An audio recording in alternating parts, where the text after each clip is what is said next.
It's an awesome Tuesday morning at 9 o'clock Filipino time. It's time for another educational webinar series for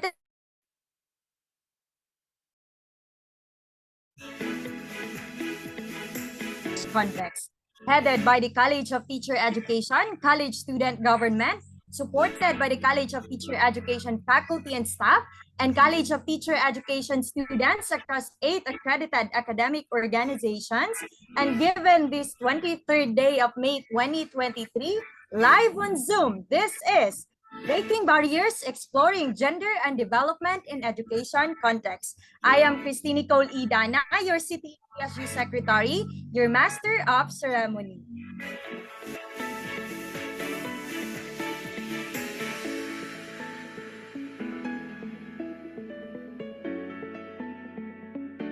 Now, without any further delay, we would like to start this program with an opening prayer and to be followed by the singing of our national anthem and university hymn.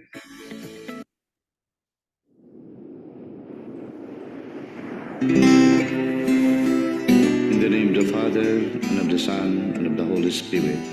Amen. Our most gracious Heavenly Father, we come to you today to praise and worship you and give you thanks for all the things you continue to provide for ourselves and our families. Father, we humbly ask for forgiveness for all the times you have offended you. Continue to guide and protect us, Lord. Bestow upon us your unending grace and healing, that we may in turn become instruments of gentleness and compassion to others. We ask all this in the name of your Son, our Lord Jesus Christ, with prayer and intercession of our Blessed Mother. Amen. Bismillahirrahmanirrahim. Allahumma iyyaka na'bud wa iyyaka nasta'in. Allahumma hadina as-siratal mustaqim. اللهم وحد صفوفنا بين المسلمين والنصارى واللوماد إلى صراطك المستقيم. اللهم امنحهم العيش بالأمن والسلامة والتنمية المستدامة في مدينة دافاو. اللهم لا تزغ قلوبنا بعد إذ هديتنا وهب لنا من لدنك رحمة إنك أنت الوهاب. ربنا آتنا في الدنيا حسنة وفي الآخرة حسنة وقنا عذاب النار والحمد لله رب العالمين.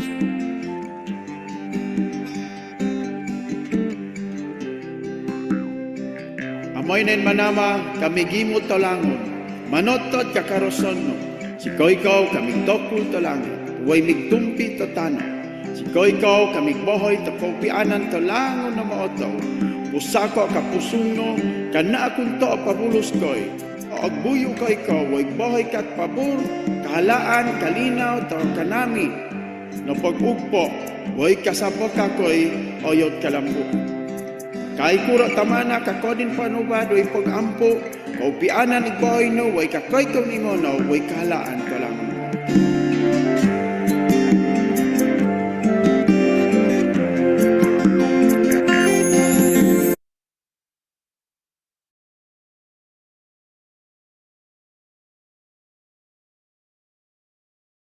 Bayang magiliw pero sa silanganan, alam ng puso sa dibdib mo'y buhay. Lupang hinirang, duyan ka ng magiting sa manlulupig. Di ka pasisingil sa dagat at bundok, sa simuya, sa langit mong bagha. May dilagang tula at awit sa paglayang minamahal. Ang kisap ng matawat mo'y tagumpay na nagniningin. Ang bituin at araw niyang kailan pa may di magdidilim. Lupa ng araw ng wala di pagsinta, buhay langit sa piling mo. Aming ligaya ng pag may mga api, ang mamatay ng dahil sa'yo.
Excellences, honorable guests, CTE Blazing Wolves, good morning. I would like to acknowledge the presence of our ever-supportive Dean, Ma'am Jocelyn B. Bacasmot, and Assistant Dean Dr. Philjan Gildore, as well as our Program Head, Sir Joey C. Oliveros, BSED Program Head, Ma'am Charmaine B. Banyas, BSNED BSED Program Head, and to Sir Junal J. Alversano, BPE Program Head, and to all our faculty staff who are here with us today. I would like also to acknowledge the presence of our participants coming from different academic organizations. So I believe everyone is eager to hear our guest speaker this morning. But what if we start with a roll call? Are you ready? Okay, so we have here 28 participants lang. Pero still, let's acknowledge them. So once the organization is called, I am encouraging you to send any reaction that would represent your mood right now using our Zoom reactions button. Okay, so make some noise. Alliance of Special Needs and Early Childhood Education in University of Mindanao, or also known as ASNISUM.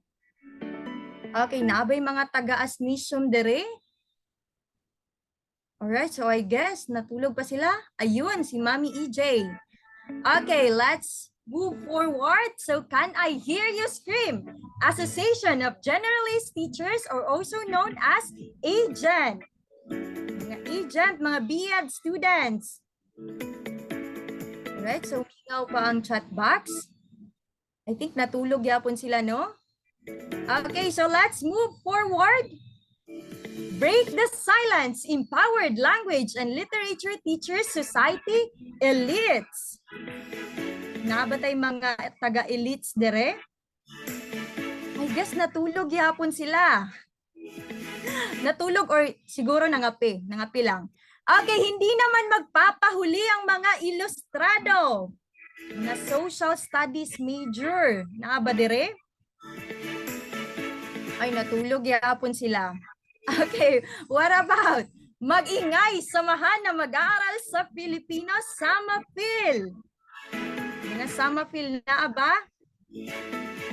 Ayun, so we have here our very own president, Miss Melissa Onso. Okay, next. Get Loud Tikoys, University of Mindanao Teacher College Mathematics Society, UMPCMS. Naabot tayo mga tikoys dire. Okay. Again, let's move forward.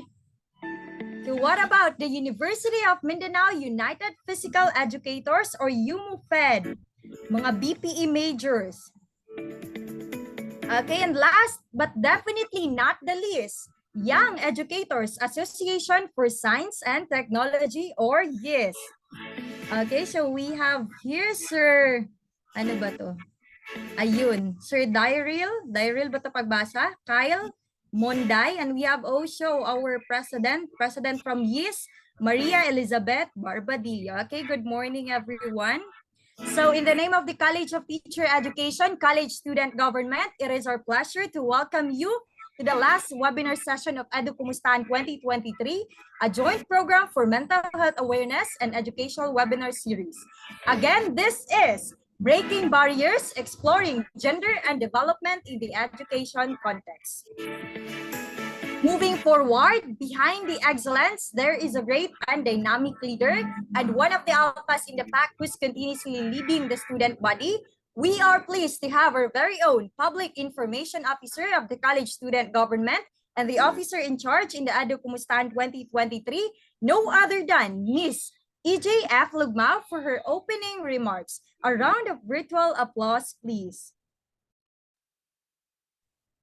Good morning. So, am I audible? Yes po. Patunggan ko. Yes, Mami, you are audible po. Very good. So, on behalf of our College Dean, Dr. Jocelyn Bacasmot, Assistant Dean, Dr. Phil John Galdore, Program Heads, BSED Program Head, Professor Joey C. Oliveros, BSNED, BEd, and BSED Program Head, Professor Charmaine V. Banyas, and DPE Program Head, Professor Junald J. R. Versano, CTE faculty and staff, guest speaker, CSG officers, and participants, good morning. A warm welcome to our last webinar of EduKumustahan 2023, a joint program for mental health and educational webinar series. Today, we will embark on a thought-provoking journey as we delve into an important topic that lies at the heart of progressive education. Our webinar 6 entitled Exploring Barriers, Gender and Development in Education. In this era of rapid advancements and societal transformations, it is imperative to critically examine the obstacles that hinder equal opportunities and exclusive learning environments. By focusing our attention on the intersection of gender and development in education, we aim to shed light on the challenges faced by individuals within the educational systems and explore potential avenues for change. The significance of this webinar lies not only in its relevance, but also in its collaborative spirit. By joining forces, the organizers have created a platform that combines the power of mental health and educational discussions, recognizing the inseparable nature of these two realms in fostering holistic growth and progress. Today's event represents a key milestone in our collective endeavor to foster awareness, initiate conversations, and drive positive action in the realm of education. Hope that throughout this webinar, we will engage in an open and inclusive dialogue, encouraging the exchange of perspectives and exploration of innovative strategies to overcome gender-based barriers in education. By challenging the status quo and embracing the spirit of collaboration, we can collectively work towards a future where education is truly transformative and inclusive for all. Before we commence this enlightening journey, I would like to express my sincere gratitude to the CTE-CSG officers, the passionate guest speakers, each one of you who are present here today. Your presence is a testament to your dedication and commitment to making a positive difference in the field of education. Now let us embark on this voyage of exploration and armed with knowledge, empathy, and shared vision of a brighter, more inclusive education landscape. Together, let us navigate the barriers, dismantle the biases, and pave the way for a future where everyone can thrive, regardless of their gender. Thank you, and let the learning begin. Thank you for that thought-provoking message, Ms. Lugmao. And now to start off with this exciting part of our webinar, let me call in our exceptional CTE-CSG President, Mr. Neil Britt and Runner, to introduce our guest speaker this morning. All right, good morning, everyone. So it is with great honor to introduce to you our esteemed guest speaker for the last webinar of our EduKumustahan program, a joint program for mental health and educational webinar series. So this webinar is entitled Breaking Barriers, Exploring Gender and Development in Education Context. So we have a very esteemed speaker. So gihulat pagid namo si ma'am na mabalik from Thailand, no? On her conference there. And yeah, without further ado, let me introduce formally our speaker. So she is an associate professor and a director of extension and gender focal person of the Gender Resource and Research Center of the Davao Oriental State University, also known as DORSU. And in this role, she spearheads various extension activities, conducts gender research, and leads projects that shed light on the university's promotion of gender equality. Her expertise in the field has been recognized as she was awarded as one of the Dorsu's outstanding employees in May 2022. And additionally, she was consistently awarded or received the God Timpala Award and several research presentations award both locally and internationally. And just recently, so last week lang ito no, she returned from Philippines from Bangkok, Thailand, where she outperformed the other presenters and received the Best Presentation Award at the 9th World Conference on Women's Studies 2023. Our guest speaker for today's webinar entitled Breaking Barriers and Exploring Gender and Development in Educational Context is no other than, let us give her a virtual round of applause, no other than Dr. Maryfield Bauyot. Ma'am, good morning. Good morning. Am I audible? Yes, ma'am, loud and clear po. Okay. Thank you so much for the kind introduction, Mr. Nilbert. And of course, foremost to the faculty and staff of the College of Teacher Education, and of course, the students who are participants to this webinar today, and to the very energetic sino ba yun? Miss Christine or yeah, Miss Christine, the moderator, and Miss Lugmao who just gave her opening remarks. I am kind of um, nervous of the introduction given by Mr. Nilbert.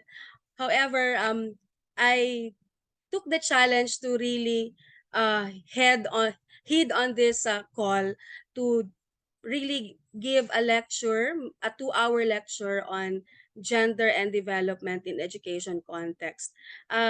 Every time may mga invitations like this, I always give this to our ano ba tawag dyan? Speakers Bureau, because in Davao Oriental State University, I created the Speakers Bureau of different speakers on gender and development, different types of trainings for gender and development. But I felt so ano ba, parang there is a need for me na ako ang mag-speak today. I don't know if it's all right to speak in Tagalog or in Bisaya. Mix na lang natin ang gamitin. I would like this to have more intimate ang mga conversations today. Kasi when Nilbert reached out to me, nag-message request talaga over the Facebook sa Messenger. Sabi niya, he's been looking for a speaker on this context, on this topic. And I wondered because Davao City is really known for being champion in gender and development, more particularly the Davao City local government unit. So I have to say this that Davao City, in terms of gender and development, they have championed this already and they are very known to the different parts of the country. However, because of this kind invitation, I grabbed this opportunity so I can also speak to students from different fields in education. Anyways, so I am tasked to speak on breaking barriers, exploring gender and development in education context. So I'd like to share my screen now.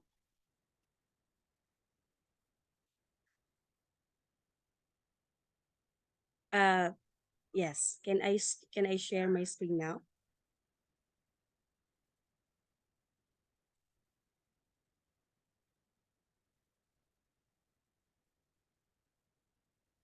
Okay, nakikita nyo ba? Yes, ma'am, visible po. Okay, visible. Thank you so much for a while.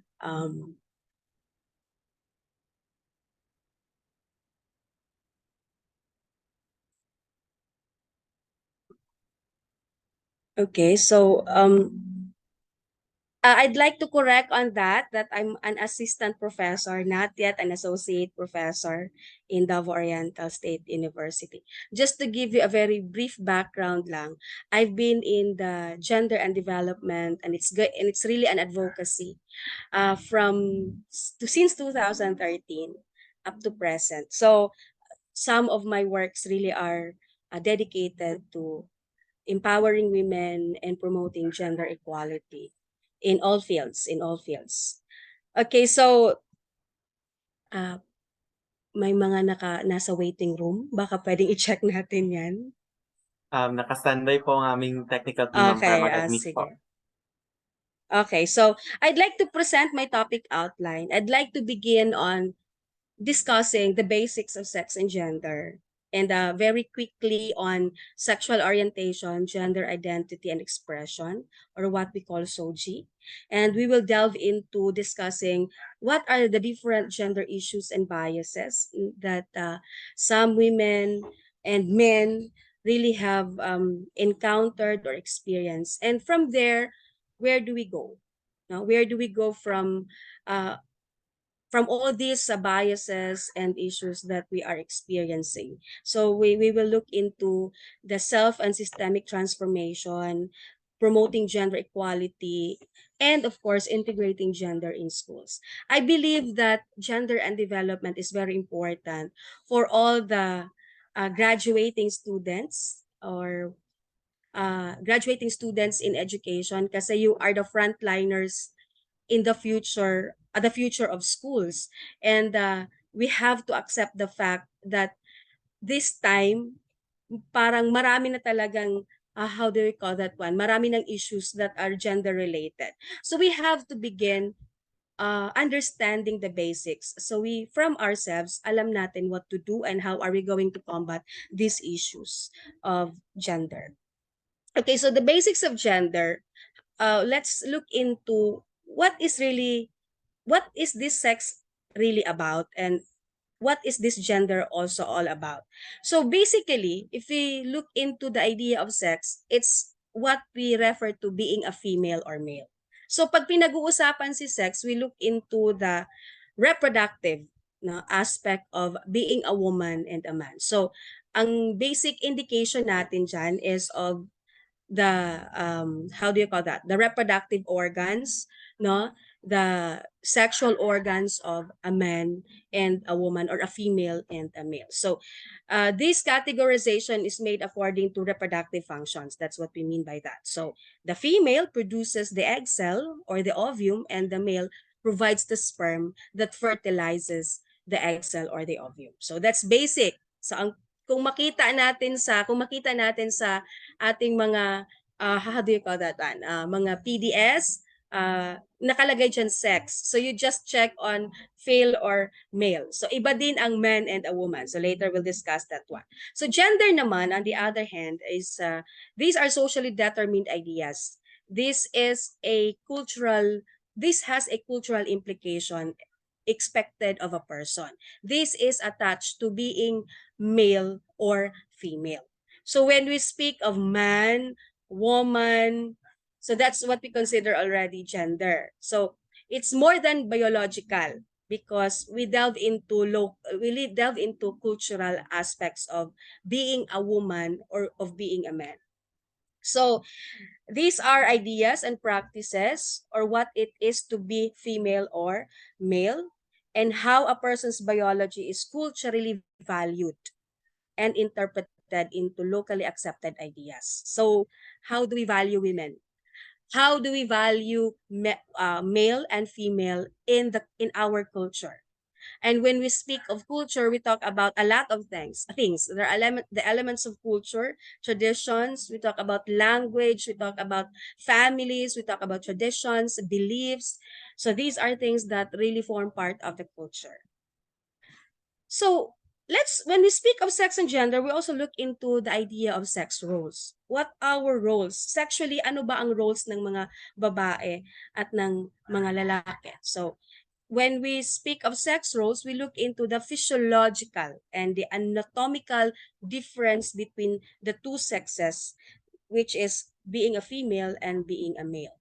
So if you look at the matrix, you can see various sex roles of female and male. So pag sinabing sex roles, si babae is really into gestation, lactation, childbearing. Siya gyud ang magbuntis. Sex roles na siya. Si babae siya gyud ang magpatutoy sa bata. No? Let's use this term. These are terms na importante that we need to know. We have to go back to the basic. Male sex roles would mean he is in charge of the ovum fertilization. He produces spermatozoa which will determine the child's sex, yung sa X and Y chromosomes na yon. So pag X and X, pag X and Y, and X and X, and Y, so ano ba yun sila? So we have to understand all these things, but these are basics in our biology. So I don't think that I'll have to go into the details of that. Okay? Sige. So sa gender naman, isa-isahin natin that gender is socially constructed, no? But from the time you were born, you were already raised in the basic unit of the society, and that is the family. So the basic socialization, the first socialization takes place in the family. So the things that you do, household chores, going to school, and making choices for your career, these are actually sociologically constructed. No? And gender is also changing in time, and this is place bound. So because it's cultural, nagbabago-bago siya. So pwede man good na over the course of time with the advent of technology, advancement of many things, nagbabago ang ating pananaw. And even in our gender, we also make choices. No? And gender would mean being masculine or being feminine. And when we speak of gender, sometimes the attributes are marked by inequality. So naay dili pagkapantay-pantay. That's what we mean by that. Okay, so what are the different roles of women? So here you go. Pag babae ka, you are expected na you should know how to cook. You are in charge of the child care. You are in charge of the housekeeping. While men are born leaders. That's what we understood about the roles of men. And they provide income for the family and a lot more. No? Alam natin, you look into our father, you look into our mothers, and ano ba ang nakikita natin? And tayo minsan, how do we see ourselves? What are our roles as women? Is it really necessary, or is it easy to say na parang, ay, kababae ka, kinahalan kabalo ka muluto. Ay, kay babae ka, kinahalan mag-atiman ka sa imong mga anak. Why? Dili day pwede ang lalaki mag-atiman sa mga anak? Something like that. Okay, let's proceed. So the difference between sex and gender is this. So again, to encapsulate the basics of sex and gender, we have this what we call sex is biologically determined. It's universal for all human beings. It is unchanging, hindi nagbabago, and it is inborn. Well, gender is constructed by society. It's multifaceted. It differs within and between cultures. It's dynamic because it changes over time, and it is acquired. Yan. Okay, I know that parang ano kayo, medyo konti lang ang ating participants. So mas okay ito na let's try to evaluate kung so far in 3 minutes that I have discussed or 5 minutes that I have discussed the basics of gender. We'll see kung how would you answer this one. Let's try to answer this if every statement is gender determined or sex determined. So pag you just have to answer G or S sa ating how do you call that one? Comment section, no, sa chat box natin. So I will give some questions or statements which you are going to answer if it's gender determined or sex determined. So if it's gender determined, you just have to type in G, and if it's sex determined, type in sex. Okay, let's see. Ano ba ang sagot natin for number 1? Women earn less money than men do. Is it G or S? Is it gender determined or sex determined? Wow, ang daming sagot kaagad, oh. mga responsive ang ating mga participants. Thank you for that, no? Ang teacher baya pag mangutana dapat naadji mo to ba kay kung wala sa puton baya dayon na sila. Just kidding. Okay, so women earn less money than men do. What is that? That is gender, no? That is gender determined. Dili tanan babae less ang ilahang earnings. Marami mga babae and nowadays kay ang babae dili na sila pwede na nakastay lang in one place, no? Mga adventurous and exploratory ang mga choices sa life ng mga babae. So that's gender determined. Okay, then next is men cannot cook. Men daw cannot cook. Is it that G or S? Okay, so a lot of you answered gender determined. Very good. That's gender determined. Women have larger breasts than men. Is that gender or sex determined? Yan, SD. Very good. Very good si Loquinho, Sir Loquinho, si Ma'am Noraline Bakyal. That's good. And others. Another is little girls are gentle, boys are rough. Little girls are gentle, boys are rough. So, what should be the answer? So, sino ba ang sumagot? Si Jerome. Si Sir Jerome Paghunasan answered, gender determined. Yes, it's actually us, the society, that dictates that little girls should be gentle and boys should be rough, or boys are rough because it's actually what the culture is telling us. But mind you, there are a lot of little girls out there na mga badlungon kaayo og labaw pas mga lalaki. And when they play, that's number 6. Boys can play with dolls.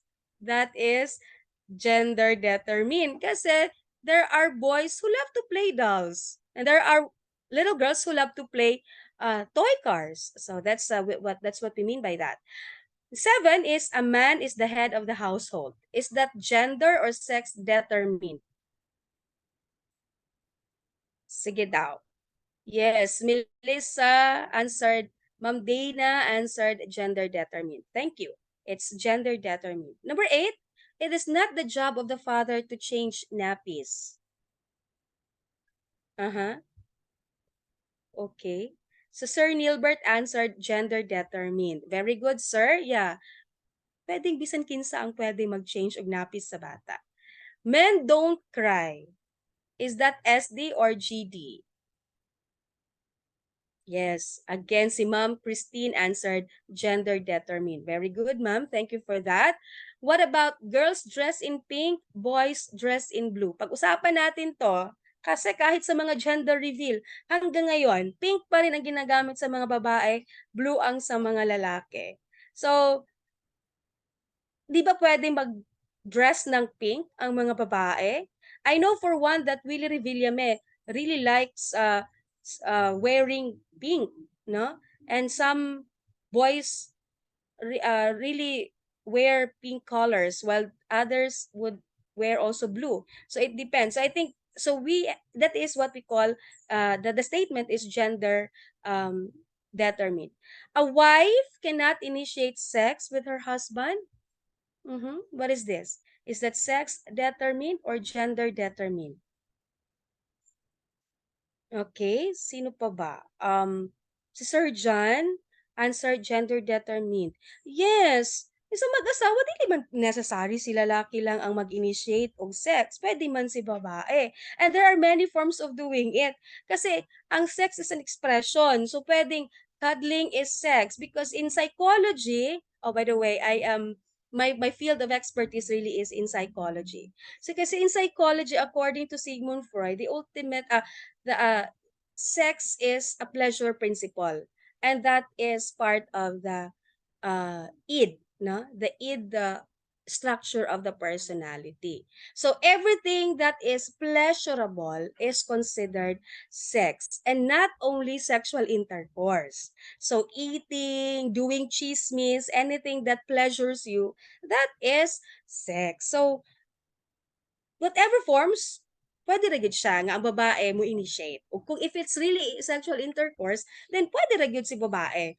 Dili siya di ma-stop kasi wala may nag-ingon na sex lang siya. Okay? So women menstruate, men don't.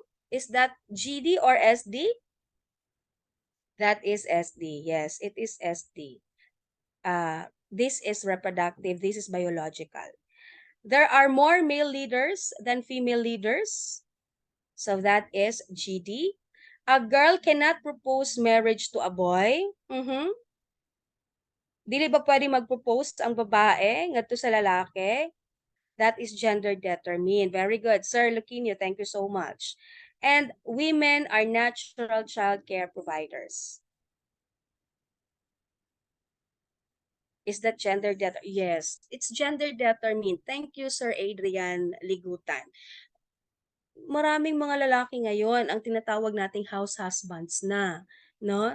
They are the ones changing the nappies of their kids, they are the ones doing the household chores, and they take care of their children while their wives are at work because that's their second shift. Okay, so let's continue. Thank you for answering our very quick evaluation on gender determined and sex determined activity. Okay. So there is what we call sex and gender and more. I know for sure that this is going to be a relearning for some already. You are aware of the genderbread person. You are fully aware of the LGBTQIA plus community. When I was in Thailand, I learned about walang LGBTQ na terms doon, no? Walang walang third sex. Everybody is considered equal. In the Philippines, we have to really name this so for others to be aware that hindi ilang babae at hindi ilang woman and man lang ang nag-exist. There exist other gender. So kaya nga sa gender and development, we do not say male and female or woman lang. That the gender and development is for women and other genders. Take note of that. While we say that we promote gender equality, we promote women's empowerment, we promote also gender equality, and that includes men. So sex and gender and more, you are aware of what we call sexual orientation, gender identity, and expression. Isa-isahin natin to so you would be able to fully grasp what is this Soji all about ba talaga? Although I know that for some of you here are already aware of this because you've been hearing a lot of this already in radio, in television, in Facebook or other social media. And maybe you have read this already, or maybe you have a subject for this already because in Dorsu, in Davao Oriental State University, we have subject on sex and gender and society. And for the subject sa general education, meron tayong understanding the self, and gender should form part of the curriculum. So when we speak of sexual orientation, we talk about Soji, we begin with understanding the biological sex. So this refers to objectively measurable organs, hormones, and chromosomes. So si female, may vagina, may ovaries, may XX chromosomes. Si male, may penis, may testes, at produces X and Y chromosomes, while si intersex is a combination of the two. Take note that the word sex pinpoints to the sex organs of the drawing, of this person in the drawing. No? So, that's what we mean by biological sex. The second one is on the orientation. When we speak of sexual orientation, we talk about three things: heterosexual, homosexual, and bisexual. Sexual orientation is who you are physically, spiritually, and emotionally attracted to based on their own sex or gender in relation to your own. Meaning, if I am a woman, if babae ako, kanino ako nagkakagusto or magkakagusto? Take note that the word orientation pinpoints to the heart of the person in the drawing. So, si heterosexual, aso siya, kang kinsa siya maibog. Kung lalaki ka, kang kinsa ka maibog.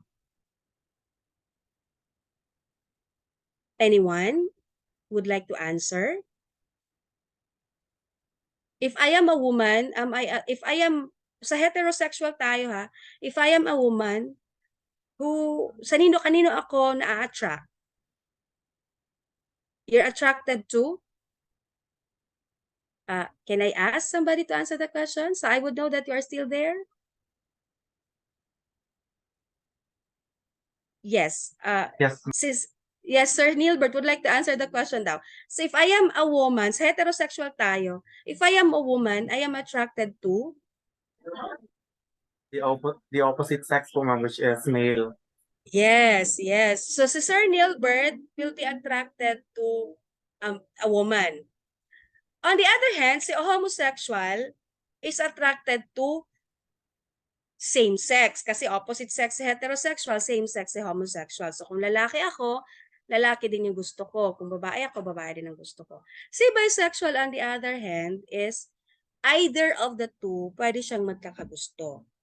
So kato siya, mo to yung gitawag na gibati, pagbati. Muna the orientation term pinpoints to the heart. So that is sexual orientation. So a while ago, we talked about sex, kung babae ako or lalaki ako. Then kanino ako attracted, we talk about orientation or sexual orientation. Next is gender identity. There is what we call a woman, a man, and in the center is gender queer. GI or gender identity is how you, in your head, think about yourself. It's the chemistry that composes you and how you interpret what that means. Take note that the word identity pinpoints to the brain of the person in the drawing. So, unsa man jud ko, by sex, I am a woman. By sexual orientation, I am into heterosexual. In terms of gender identity, by sex, I am a female. By sexual orientation, I am attracted to my opposite sex, so heterosexual ako. By gender identity, I am a woman. Okay, so klaro natin yan. Sino ba yung gender queer? Kadtong alanganin. Hindi pa sure kung gusto ba niya talaga maging babae or gusto niya maging lalaki. So, we will respect these kind of people. Kanang muingon sila, they would tell us na nalibog ko, I don't know, unsa gyud akong gusto. So, they also go through the process of development. And of course, the expression.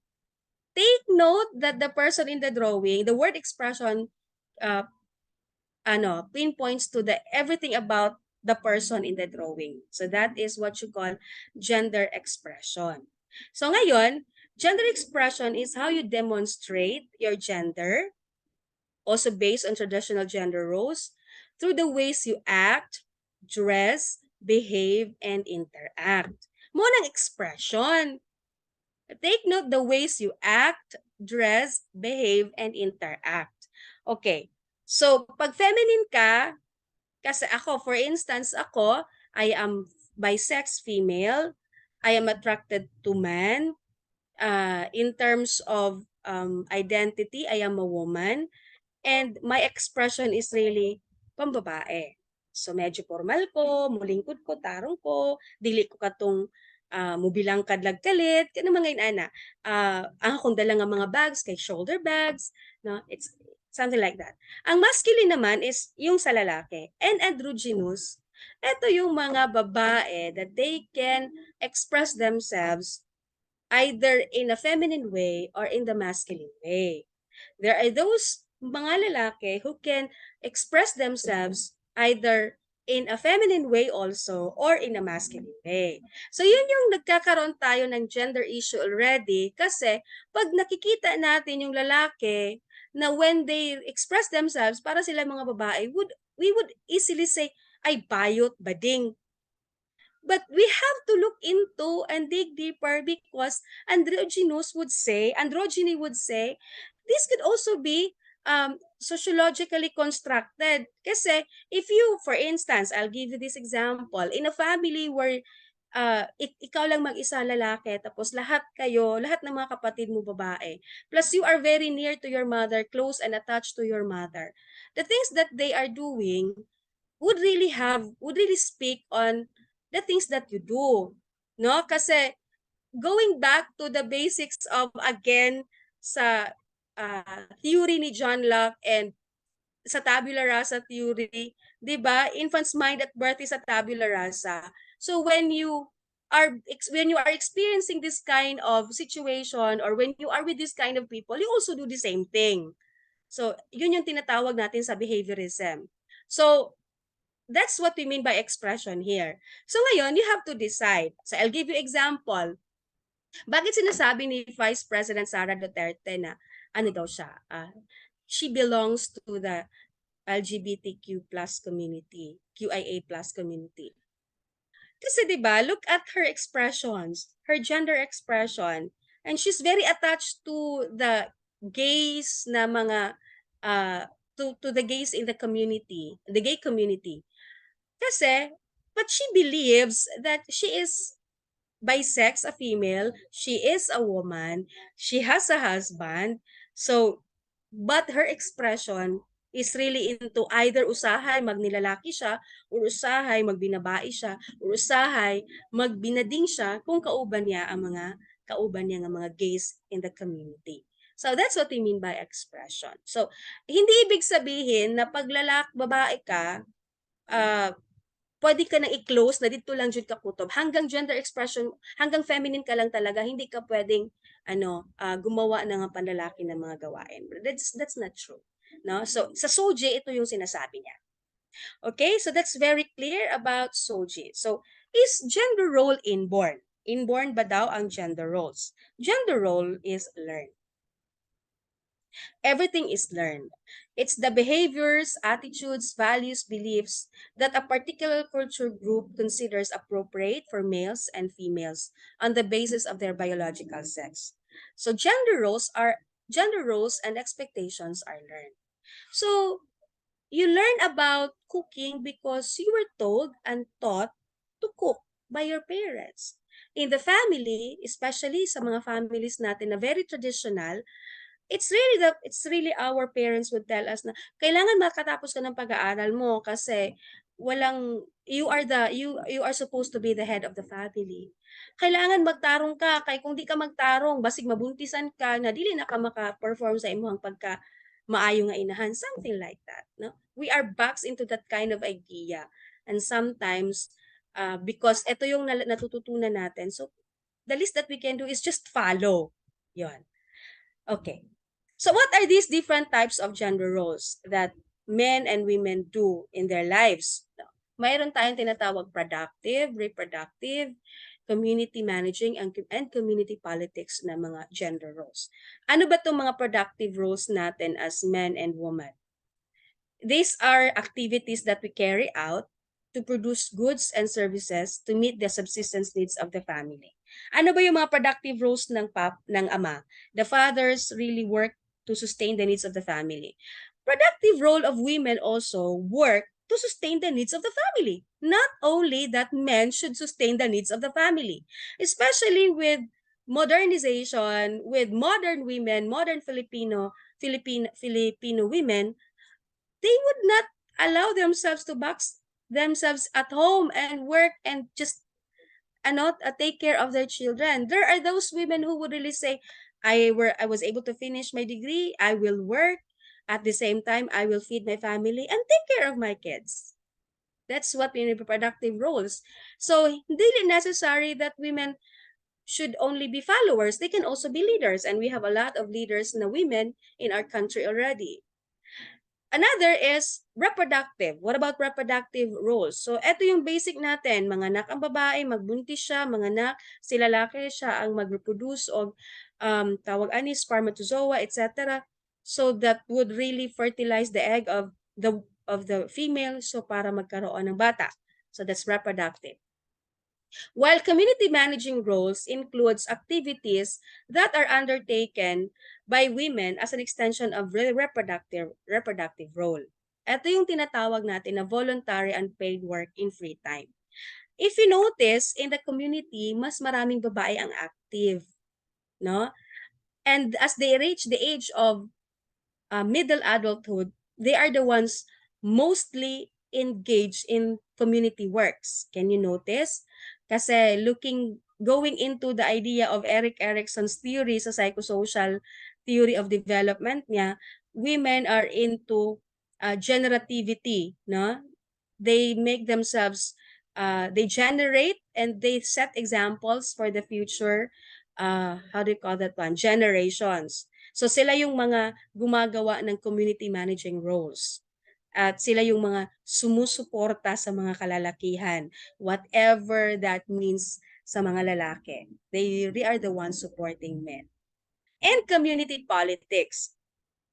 The fourth type of gender roles is an activity or activities that are undertaken by men at the community level. This is usually maybe paid directly or result in increased power and status. So sila yung mga leaders natin, no, in schools, in whatever organizations where we are. Usually ang nakikita natin, majority of leaders are men. So ang mga babae, they are the supporting actors. So that's why they do community managing roles, while men does community politics. So these are gender roles that we do as men, women, and members of the LGBTQIA+ community. So let's look into what we so-called gender biases and how do you call that one? Issues. Ano yung mga gender biases? Wait lang ha, kasi ayan. Ano yung mga gender biases natin? Okay, let's look into violence against women. The letter that was sent to me sa invitation, that there included violence against women. Yeah, that's true that we have to tackle this one because this is very important. Especially in the at the time of pandemic, I had conducted, it's still an ongoing project with a certain local government unit in Davao Oriental, where I lead the project in social awareness, fairness, and equity, or SAFE program for victims of abuse, no, especially children and women. Yung mga victims of abuse in terms of rape, no, and violence against women. So let's look into the VAW, no, VAW, or violence against women. What is this VAW? This is an act of instilling fear and inflicting pain with the aim to injure or abuse a person, usually women. It may be verbal, psychological, or physical in nature.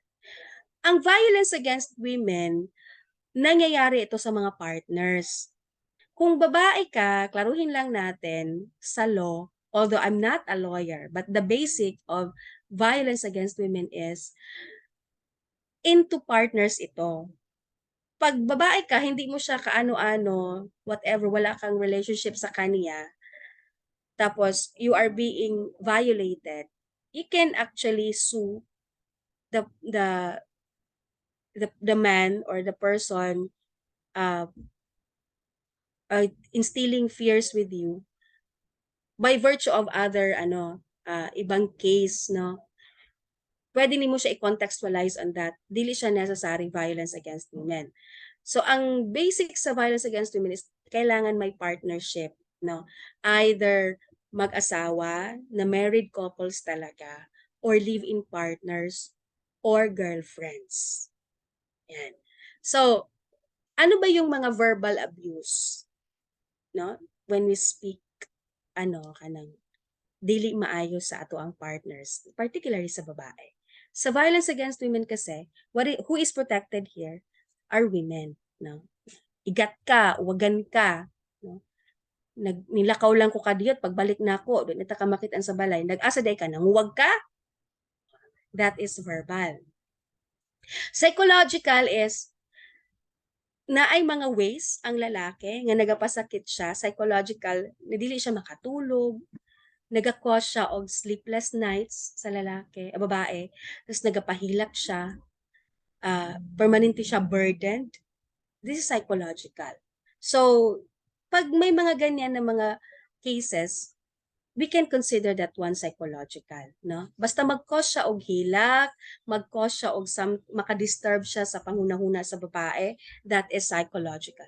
And physical in nature. This is really katong mga very tangible nga makakita kag babae nga nag-eye bags na nga dako kaayo sa mata, tapos kanang bugbog sarado ang lawas and all. So these are physical in nature na type of violence against women. So take note, you can find, you look into the presentation, jokes nga dili maayo, green jokes. Hindi lahat ng babae kasi would love to receive green jokes, no? Wolf whistles, no? Chancing or make ang sexual passes na paha jud ana ni lamig kaayo uyabon ba. There are those dili gusto ana. Pero again, pag violence against women manggod kay dapat may partnership, no? So pag pag ibang tao ang nagjo-joke sa iyo, you can claim for other venue, but for violence against women dili siya mo qualify.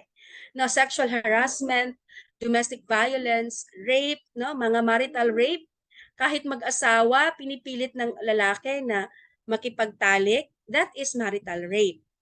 So, dili siya pwede. Prostitution, you allow your wife or maybe your partner na mag-appeal sa kanang, di ba, naman na karon all over sa internet na, pwede na mga ganyan. Then commodification, the act of treating women as a commodity or object and not as a person. So we have to take note of all these things. Baka yung mga boyfriends natin, baka iba ang treatment sa atin, kailangan natin yung intindihin. While it is true that we love the person, we have also to realize that love is not just about emotion, it's also about cognition. It's both a cognition and emotion. Okay, so kailangan mong i-think lahat, i-critically think lahat na nangyayari sa buhay mo. Another is manifestations of gender bias in terms of marginalization or in the economic aspect. Okay? At work. At work, yeah, I'm sorry. At work, maraming babae ang nagrereklamo that they are not being valued, they are not being recognized, they have less access to and control over resources and benefits.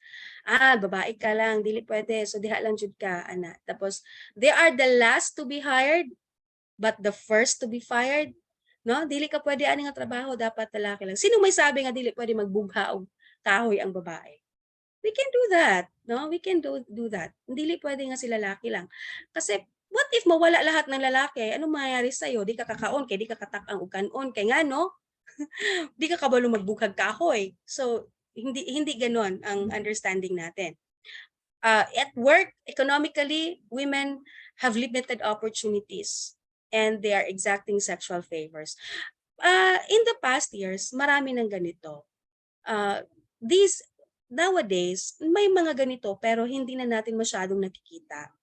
But we have to realize kasi it depends on the kind of organizations where we are, no? So basically marginalization is the process which forces women out into the periphery of economic and social life, no, especially on the decision making process. I've also worked with the different barangays in Mati City and in Davao Oriental in general.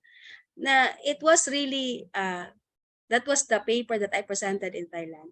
It was really very clear that women are community managing roles lang talaga, no? And when they lead, it really resulted from the research na pila ra pod ang mga leaders na women in the local government units. So nakikita pa rin natin that parang marginal ang tingin pa rin ng mga babae. But there are those mga revolutionized naman and industrialized na mga sectors, so mas binibigyan na natin ng pansin at we put them into the limelight talaga ang mga babae.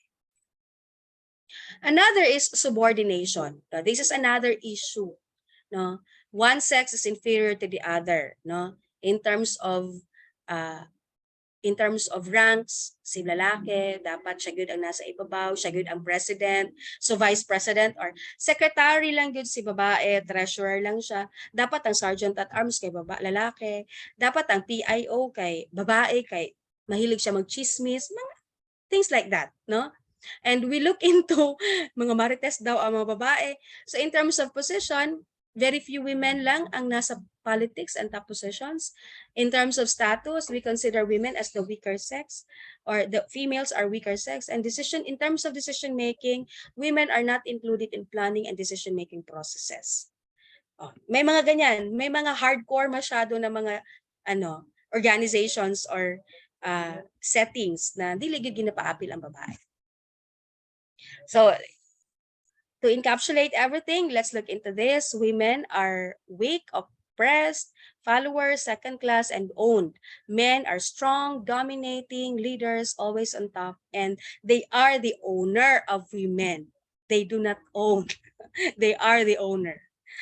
Okay. And another type of gender bias is into gender stereotyping. Ayan.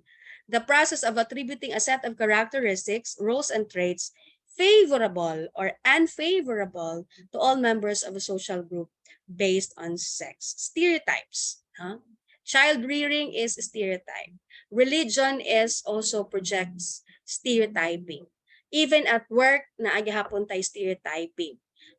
Mga clerical work should be babae. Messengerial work should be lalaki. Construction works should be lalaki. In terms of education, mas maraming nag-enroll sa criminology courses, sa Navy, sa Army, kaysa sa mga babae. Maraming mga babae ang nasa education. No? Tapos sa business, mas marami mga lalaki, kay mga magaling ni sila, wala sila mga emotional attachment. So when they decide on matters about a business, no strings attached ang mga lalaki. So okay kaayo ang mga lalaki sa inani nga kurso. So tanaw na to ang mga inana nga mga degree programs, no, in terms of education. Language, no? Stereotypes na to ang mga babae and lalaki. Strong ang lalaki, mahina ang babae. In terms of behavior, dapat gentle si babae, warak si lalaki, parang ganon. Is it all right ba mga boys na tawagon lang tag warak when in fact hindi naman tayo warak, 'di ba? Parang nakakasakit din ng puso Yan. Tapos tayo mga babae, para just to belong in the group, magpakawarak pud ta usahay para aron ingnon nga dili gid ta weaker sex. Yan. Government programs also provide gender stereotypes. The media, grabe si media. 'Di ba? Sa mga alcohol. So si babae gid na ang kanang model dira. Nganong dili man jud mong model ang lalaki nga sila man gud ang tinuod nga palaigit, for instance. Yun yung sinasabi nila. So bakit hindi yung mga lalaki?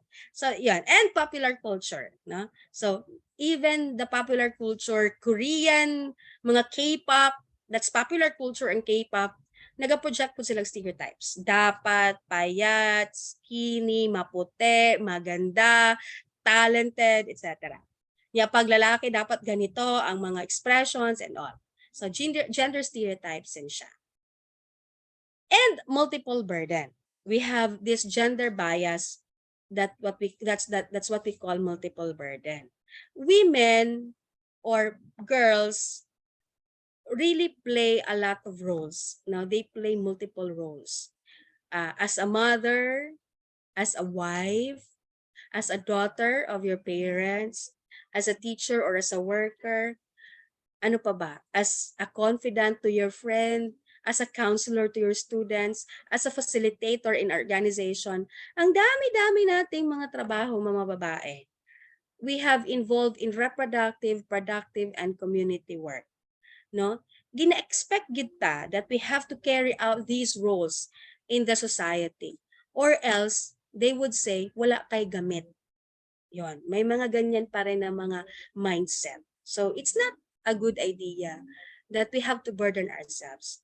Okay lang kung si babae, even if he plays a lot of he plays a lot of roles, or she has a lot of roles to play. Basta happy siya. What if hindi siya happy? Hindi siya satisfied sa nangyayari sa life niya. We can consider that one multiple burden. Okay? So, who perpetuates gender biases? Saan ba nanggagaling ang lahat ng to? So, we have this, in sociology, may tinatawag tayong the agencies of socialization, agents of socialization. So, as I was saying a while ago, the family is the basic unit of society. There it started the socialization process. Doon nagsisimula ang lahat. So the family, throughout our childhood and adolescent, parents orient us about acceptable gender roles and standards. Ikaw gitong siya na ang pangalan. Siya nagaluto, siya nagabugna og nagapanlimpyog balay, siya nagaatiman sa mga manghod, siya na sa tanan. Mo na siya ang babae. Siya, actually ang tinuod nga pangalan sa babae, siya na. Siya na ang tanan. So sa family nagsugod, siya na po ang mga lalaki, siya na magbughag kahoy, siya na unsa pa na maginahimo nimo sa balay. That's family. Sa family nagsisimula ang lahat. So kung how do you behave right now? Everything started and began in the family. Another is in school. The school further widens the differentiation between boys and girls. Oh, please fall in line. Boys here, girls here. Oh, please fall in line according to your height. Naapad yun ng, dapat, di ba, gender sensitive tayo na. Dapat with height sensitive na punta. Kasi hindi lahat ng mga maliliit gustong magpa-front. Paano kung hindi ka ready for the exam, for the oral exam? So, dili jud kaganahan nga naka sa front seat. And especially pag mga ganyang bagay, we have to consider emotions, no? And psychological implications. There are those na they don't want to be tagged as very small and terrible, parang ganon. So, yun. Sa school, kahit sa mga assignment of roles, si teachers alam niya. Oh, cleaners today. Ang magkabuog tubig ang mga lalaki, ang mga babae na ara sa room, ang manglimpyo sa gawas mga lalaki. What if kung gusto na ako outside? I don't want to stay inside. I don't want to work sa mga pambabae. But we have to understand that these are the things that we learn in school.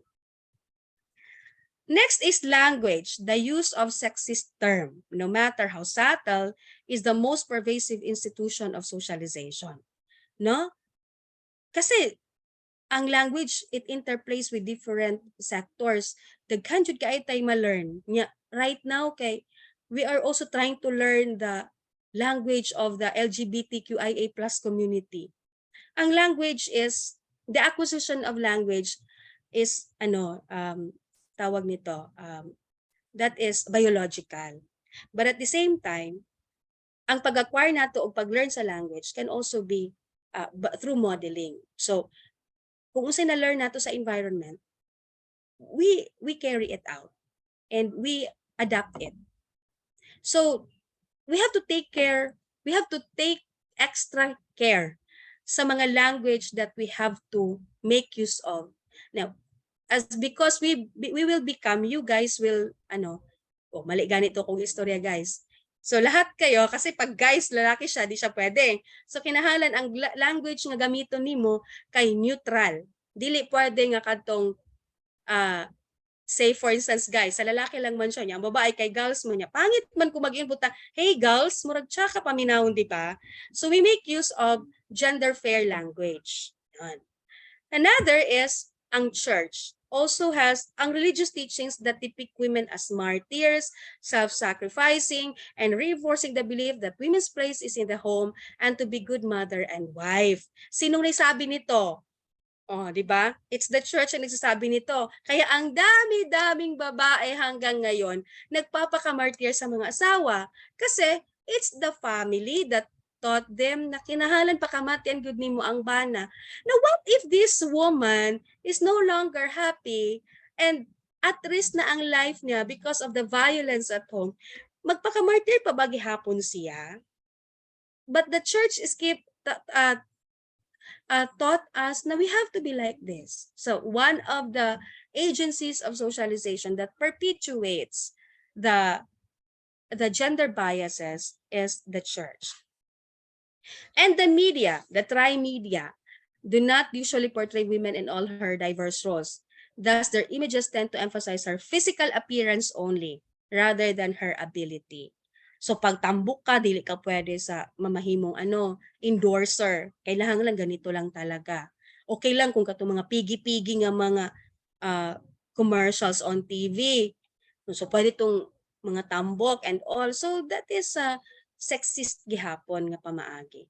And of course, the workplace. Women are few and far between managerial and policy-making positions. Majority of women are in the informal sector where the minimum wage law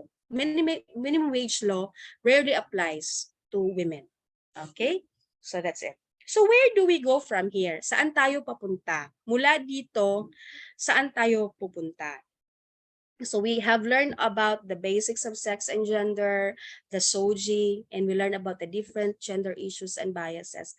So as students, as individuals, and as graduating students in education, and as the future educators of the Philippines and of the society in general, where do we go from here? Okay, so let's talk about gender and development, no, in the context of education.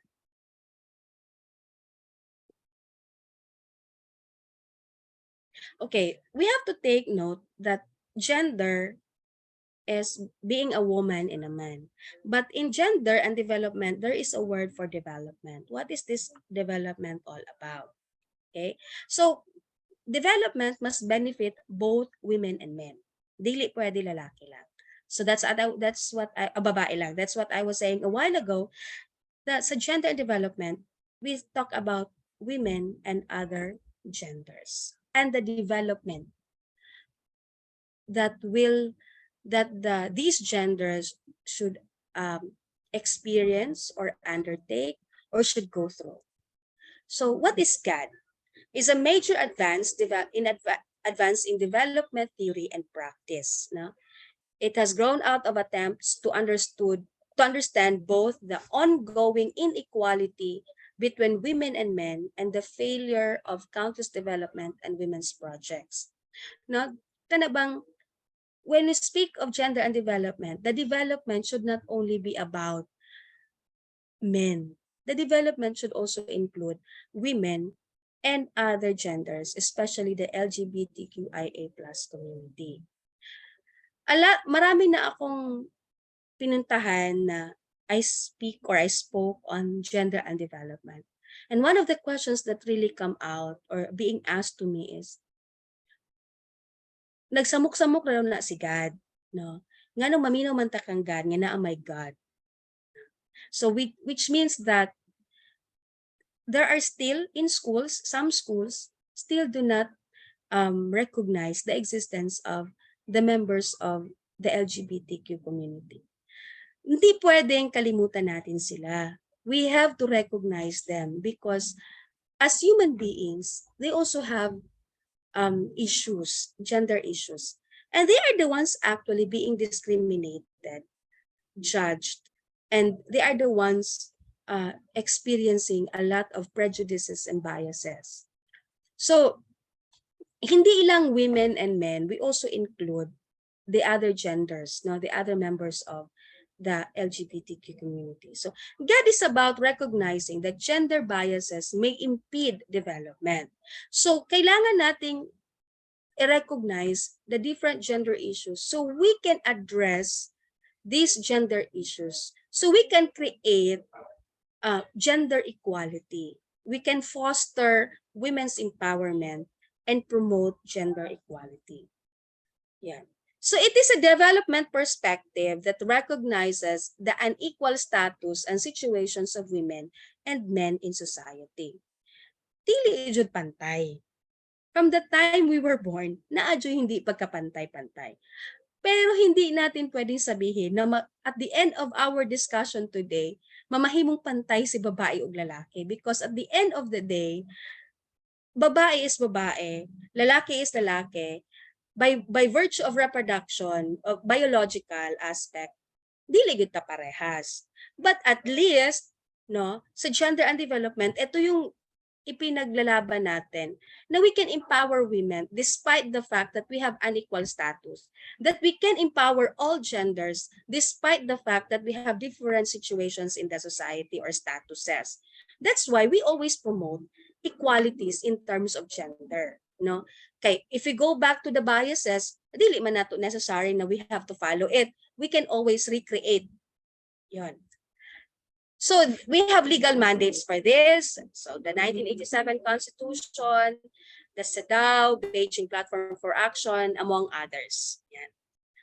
So we begin with self-transformation. Where do we go from here? We begin with self-transformation. Check your personal gender biases. Basin ka mo mismo na amoy mga biases. No? Di mo ganahan.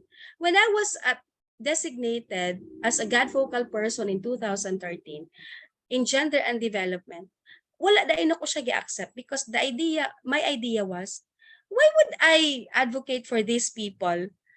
Why would I make myself busy for these people? Empowered man ko.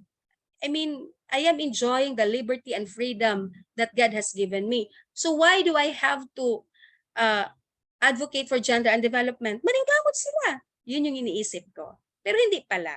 No? Kasi if you really are trying to transform, make change, you have to check your personal biases. Kay mo naman ko sa una na I don't like tomboys.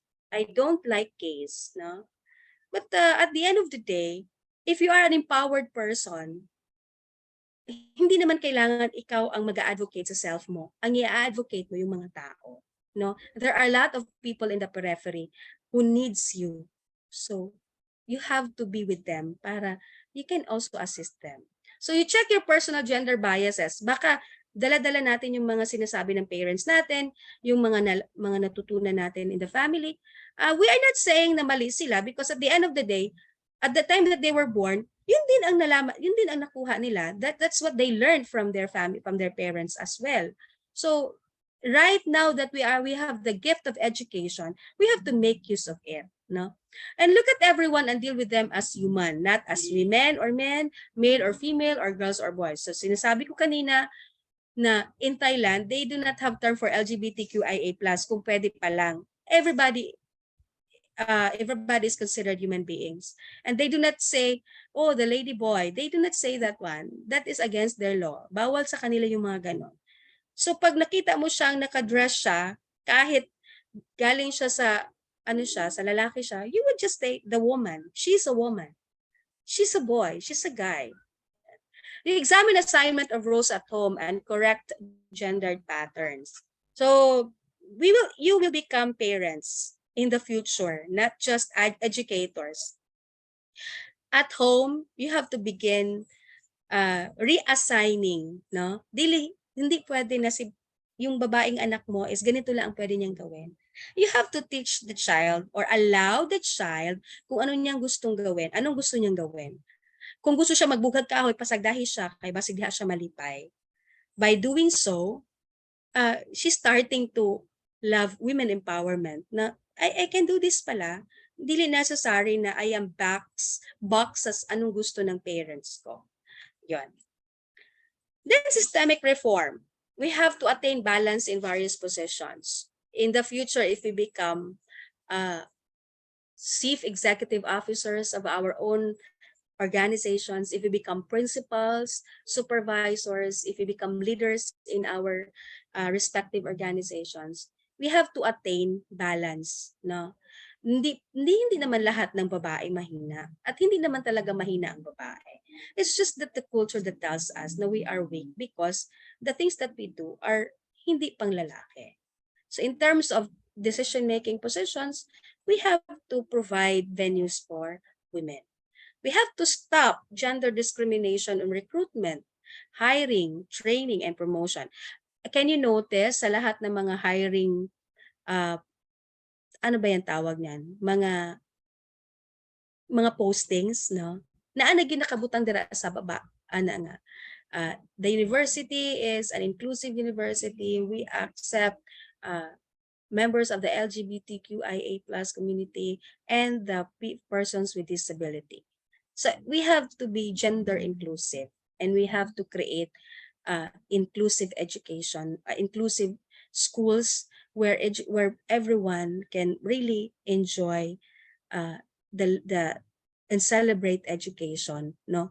Ang ideas kung unsay dapat ma-learn nato in school. So in recruitment, hiring, training, and promotion, we have to stop this kind of discrimination. Dili pwede nga babae lang tanan natong palakon pod, di pud pwede nga lalaki ra pud tanan natong palakon. No, we have to make spaces for disadvantaged men and women. Who are these disadvantaged men and women? No, the persons with disability. At the end of the day, mga babae at lalaki sila. Ano ba ang pwedeng ibigay natin sa kanila that is appropriate for them? Another is we have to treat each one as equals. No? Demolish hierarchical social transactions. Yeah. Katong kung sa eskwelahan pa ka or sa nga organizations, ay ganito si ano dito, yung ano namin, prefect of discipline namin kay lalaki siya. Di ba pwedeng babae? Ang among guidance counselor kay babae jud siya. Ay di ba pwedeng lalaki? Yung mga ganun. So we have to demolish hierarchical social transactions. We have to adapt a guide plan of action. We have to review content of lesson plans. Basin hangtod karon kay sige paghihapon ta og gamit sa mga sexist nga mga language. Ang atong mga instructional materials, we have to take a look at it. Kay basin og they are we are still using mga again mga sexist language. We have to develop tools, we have to conduct gender sensitivity, that is GSD for students. So if we become teachers in the future, I think that the best way to really raise the awareness of gender and development is conducting annual or regular gender sensitivity training for students. So as advisors or as teachers, you provide awareness raising to students para every year malalaman nila kung ano yung mga roles nila and how to really empower them and promote equality among them. We have to participate in interagency activities on GAD. No, if we become teachers, dapat join ta aning mga Women's Month celebration, kaning mga mandates on sexual harassment, Safe Spaces Act, World AIDS Day. Kailangan alam natin lahat to because we will become teachers in the field. No, so these are what we call mandated by the Gender and Development in the Philippines. So in schools, we have to ensure educational materials are free from gender stereotypes. I-review natin yan. Basin ang mga drawings, no? Basin ang mga drawings kay. Yeah, I would like to share this one. My colleague in the university had a problem with her child. Kasi mali-mali yung mga sagot niya. Mali kasi yun yung sinasabi ng books. For instance, may drawing na who does the cooking. So ang sagot ng ng bata is father. Ayan. Pero sa bahay, ang dapat na answer should be the mother. Kasi sa bahay, it's the father ang nakikita niya nagluluto. Kaya ang answer niya is father. So that is stereotyping na dapat di ay babae ang answer kay babae lang gid ang pwede nga magluto. But the child grew up na nakikita niya it's his father ang busy sa kusina. Siya yung nagluluto. Siya na nagaluto. So mali ang bata. So, nagkaroon ng problema for a while, for a time being, kasi medyo sa gunson na nagkamali-mali ang bata. So, the principal and the other administrators in school, nagkaroon talaga ng problema with the use of that kind of book. So, hindi siya maganda. Another, in schools, you have to challenge expectations of professions typically associated with a particular gender. For example, include a female construction worker or soldier and a male secretary or nurse. No? Dili pwede nga, ano lang, kanang, pag sa profession sa mga soldiers, lalaki lang tanan. We will admit students who will enroll in criminology program na mga babae. Kailangan natin yan siya. And sa mga career counseling natin, pag may batang magsabi na, what would you like to become when you grow up? Ang batang babae would say, I would like to become a soldier. Some teachers would say, are you sure you would like to become a soldier? Why are you asking that question? Eh, yun yung talaga ang gusto ng bata.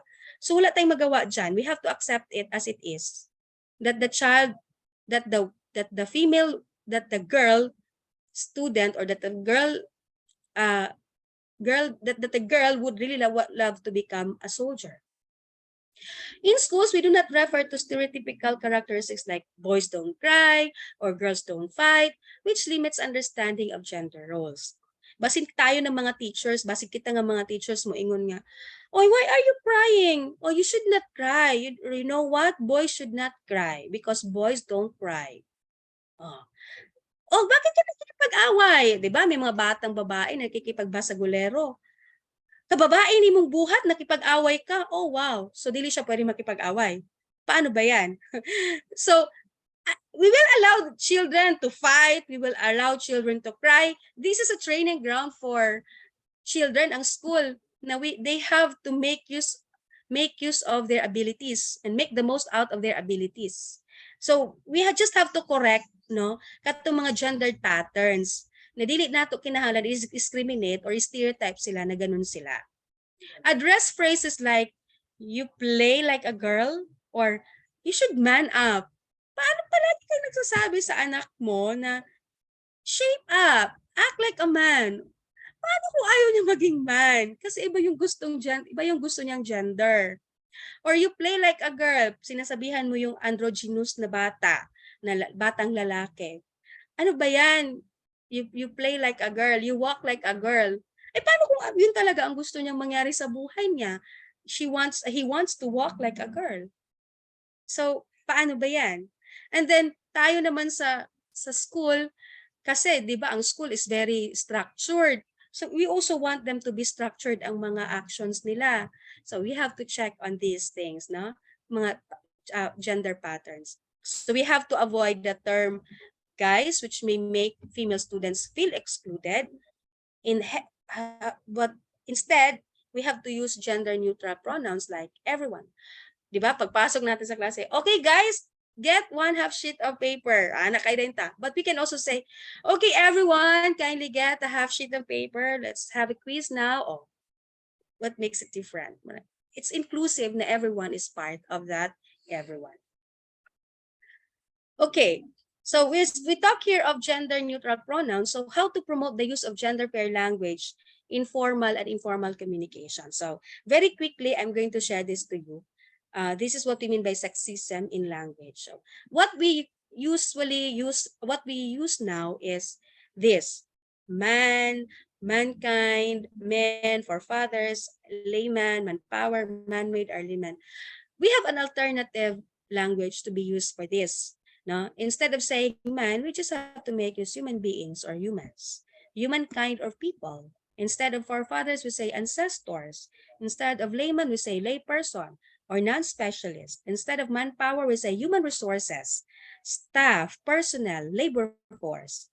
When we say man-made, we can also say manufactured, synthetic, artificial. Or if we say early man, we say early people, early men and women, or early human beings. So this is gender-neutral language.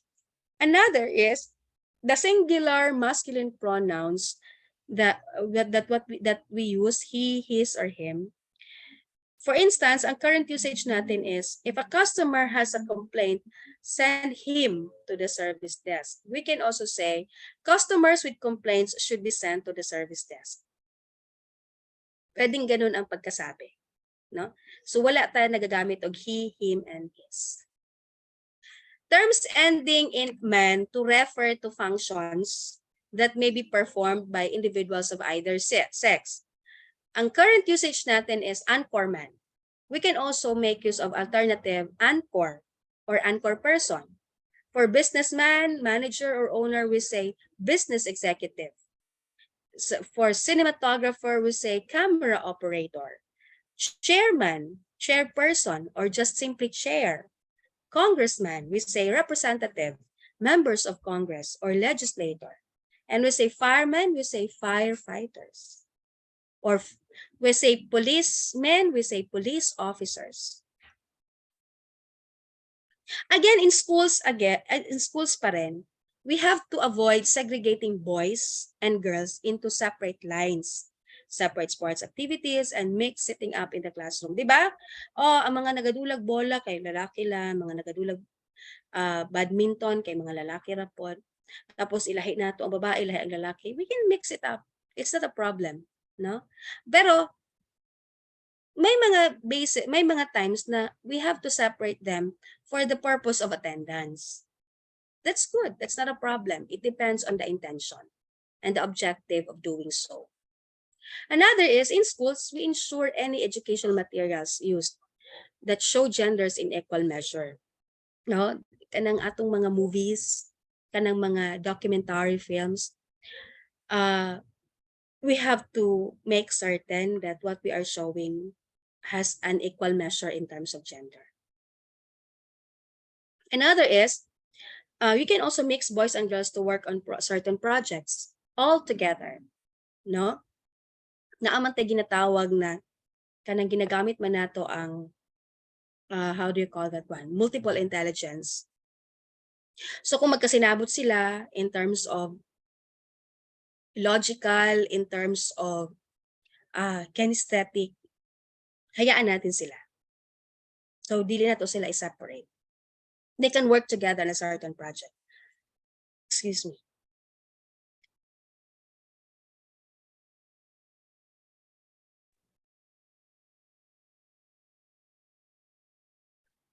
Another is, explore gender concepts and roles from different communities. Pwedeng dili lang sa eskwelahan. Even sa ato mga PTA, sa mga parents. So we can also conduct gender sensitivity training for parents. We can also conduct gender sensitivity training for teachers in our localities, depending on the nature of our job. We can explore. So we can also bring about or explore gender concepts and roles in the barangays, in the local government units. So yun yung kailangan nating gawin para mas ma-intensify pa natin ang awareness raising ng gender concepts and other terms for gender. And we have, in schools, we need to help students identify instances of gender bias through awareness activities or historical events, laws, and cultural changes. So, kailangan natin yan kasi mas nakaka-learn yung mga bata if may mga testimonies, if may mga true-to-life stories, mamanangganahan sa mga bata. Kanang nakikita nila na may katuturan ang lahat ng sinasabi ng teachers. That's why we love giving them documentary films, watching videos, kasi yun yung gusto nilang makita. So we also have to provide venue for this for these students, and through awareness activities, we can more likely teach them and educate them about gender concepts and gender and development.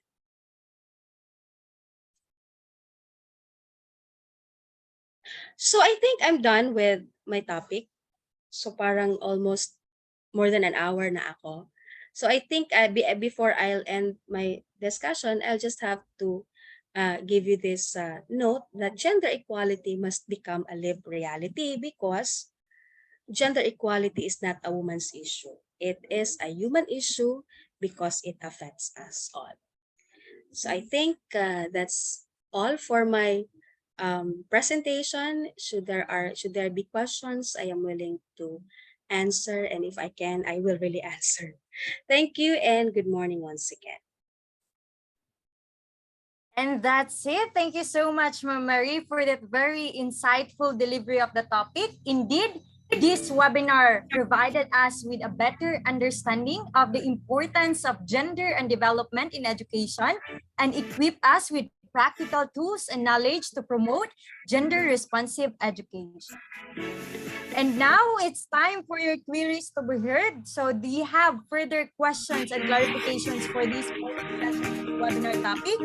Please let me know by typing on the chat box below or by clicking the raise hand in the Zoom reaction button, and our guest speaker will be glad to address your questions.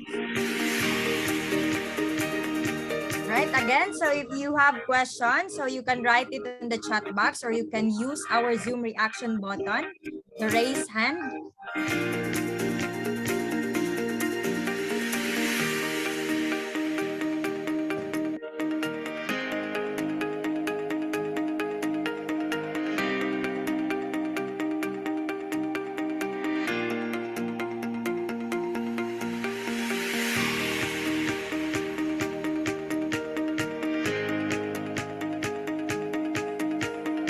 All right, so I guess no one would like to raise their questions. So we will be the one to ask questions to our participants. Okay lang ba?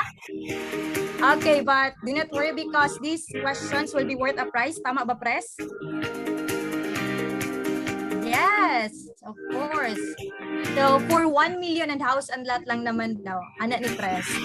Okay, so the mechanics of this is, ganito mayayari. Kung sino yung makachat sa ating chat box ng tamang answer will be receiving the prize worth of, bilaman, 30 pesos GCash. Okay, so are you ready, keyboard warriors? All right, so in 3, 2, 1, question number 1. What does SOGI stand for? Again, what does SOGI stand for? For 30 pesos GCash, what does SOGI stand for?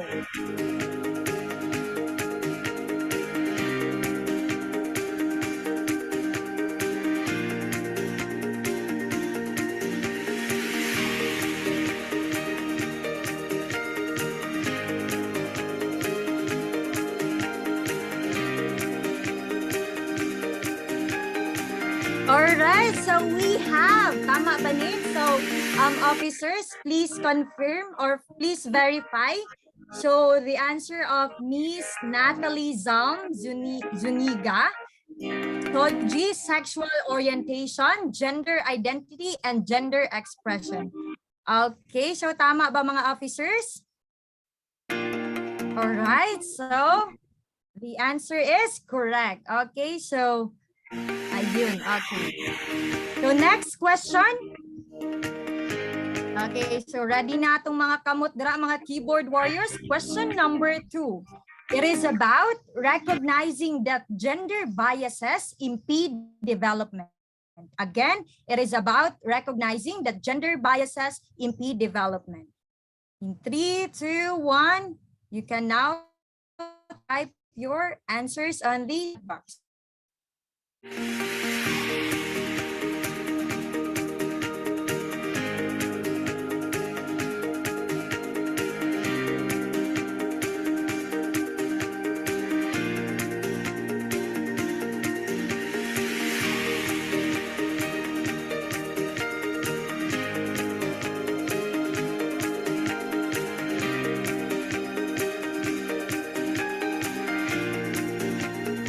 Uy, murag mingaw atong chat box.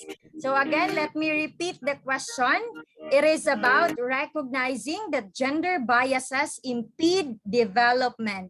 It is about recognizing that gender biases impede development. Okay, kota na kay si Ma'am Natalie Zuniga. Okay, na kay 60 pesos sa GCash, Ma'am. Gender and development. Okay, so for the last question, Okay, for the last question, who perpetuates gender biases? Again, who perpetuates gender biases? Give at least one. Who perpetuates gender biases? Give at least one. Iba naman to ganinay, pila ba to kabuok? 5, I guess. So can you give at least one who perpetuates gender biases?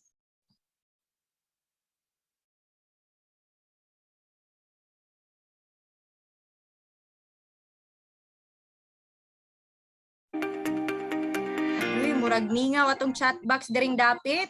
Murag walay na ni Maho. Okay. Agoy, murag wajud na minaw. John Money? Unsa man ni? Again, the question is, isa daw nag-perpetuate sa gender biases. Natagi kong isa. Kahit isa lang.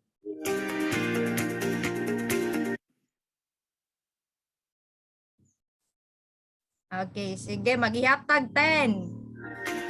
Pwede ko mo answer.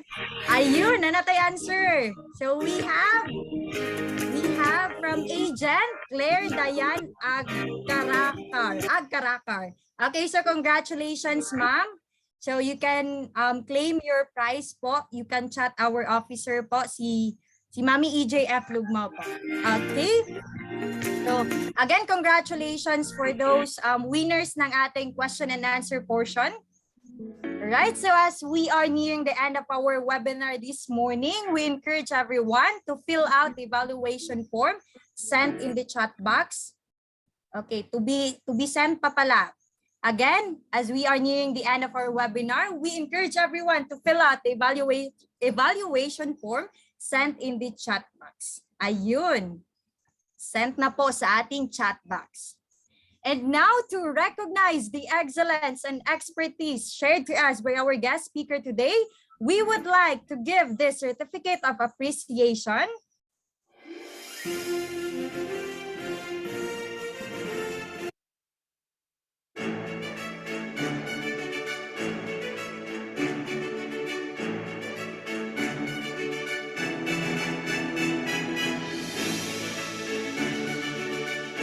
Okay, so please allow me to read the citation. This certificate is proudly presented to Ma'am Mary Phil M. Bauyot for sharing her invaluable insights and expertise as a guest speaker during the conduct of the 6th webinar of EduKumustahan 2023, a joint program for mental health awareness and educational webinar series entitled Breaking Barriers, Exploring Gender and Development in Education Context, with the revolving theme, expanding support for students' mental health and excellence in educational context, held last May 2023 from 9 a.m. to 12 p.m. online via the Zoom meeting platform, given on this 23rd day of May 2023 at the University of Mindanao Main Campus, Matina, Davao City, signed Mr. Nilbert N. Runner, CTE-CSG President, signed also by our Dean of the College of Teacher Education, Ma'am Jocelyn B. Bacasmot, and also by our CTE-CSG advisor, Sir Arnold J.A. Ilag-Ilag. Again, thank you very much, Ma'am Mary. Thank you for the invitation. I hope that you learned from a very quick discussion today on gender and development. And I hope I was able to meet the objective of this webinar. Thank you also for the people behind the success of this webinar. Thank you and God bless everyone. Again, thank you, Ma'am. And on behalf also of the committees of this webinar, we would like also to commend the participating students that showed virtual support and active participation even in distance. So to all the participants here today, okay, we have here 37 participants. So you will receive this certificate of participation after filling out the evaluation form sent in the chat box. Again, let me read the citation. Certificate of participation is hereby presented to name of the student for his or her active participation during the conduct of the 6th webinar of EduKumustahan 2023, a joint program for mental health awareness and educational webinar series entitled Breaking Barriers, Exploring Gender and Development in Education Context, with the revolving theme Expanding Support for Students' Mental Health and Excellence in Educational Context, held last May 2023 from 9 a.m. to 12 p.m. online via Zoom meeting platform, given on this 23rd day of May 2023 at the University of Mindanao Main Campus, Matina, Davao City, signed CTE-CSG President Mr. Nilbert N. Runner, signed also by Dean of the College of Teacher Education, Dr. Jocelyn B. Bacasmot, and CTE-CSG Advisor, Sir Arnold J. A. Ilag-Ilag. And now for the updates and announcements from our administration, may we call in Ms. Regine Choriz M. Pal, our CTE-CSG Social Media Officer. Thank you very much, Ms. Dana. So good day, City Excellent people. I hope that you are going good today, and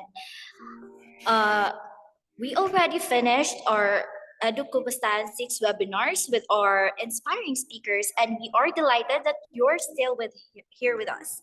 Moving forward, we would like to announce the tentative date for Hudyaka, which is May 29 to 30. Again, May 29 to 30. Any changes of date will be announced immediately by your representatives. Please inform your classmates and friends about this event, as we expect you to come, because this will serve as our year-end celebration for 2022 to 2023 school year. Furthermore, if you are to take summer classes, I would also like to remind everyone that the enrollment is ongoing, which will end this June 3, and the classes will start by June 5. As always, we value your feedback and invite you to fill out the evaluation form after this webinar to help us improve and tailor our content to your needs. Please note that screenshots of the participants were taken during the webinar, so we kindly ask those who did not attend not to fill out the form.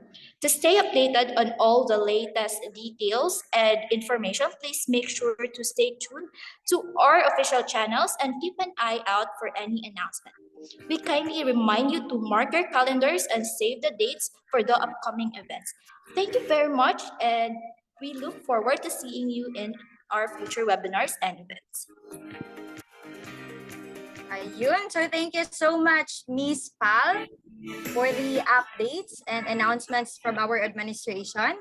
And to formally close this morning session's webinar program, so let me call in our ever outstanding CTE-CSG advisor, Mr. Arnold J. A. Ilag-Ilag. So since Sir Arnold is not here, allow me to read his closing remarks. So on behalf of our College Dean, Dr. Jocelyn B. Bacasmot, Assistant Dean, Dr. Philjan Gildore, Program Heads, BSED Program Head, Professor Joey C. Oliveros, BSNAD BSED Program Head, Professor Charmaine V. Banyas, and DPE Program Head, Professor Junal J. R. Versano, CTE faculty and staff, guest speakers, CSG officers, and participants, good morning. In closing, as the CSG advisor, I would like to express my gratitude to all the participants who joined us for the EduKumustahan 2023's webinar on gender and development in the education context. It was a pleasure to see so many individuals eager to learn and engage in discussions on this important topic. I hope that you found the information and insights provided by our guest speaker, Dr. Mary Phil M. Bauyot, to be enlightening and applicable to your work in the field of education. Gender and development play crucial roles in shaping educational systems and practices. It is essential to recognize and address the gender disparities and biases that exist within educational contexts. And by fostering the inclusive and equitable environments, we can create opportunities for all individuals to thrive and succeed in their educational pursuits. I encourage all of you to further explore the concepts and strategies discussed in this webinar and apply them in your respective educational settings. Together, we can work towards creating a more inclusive, and empowering educational environment that promotes gender equality and social justice.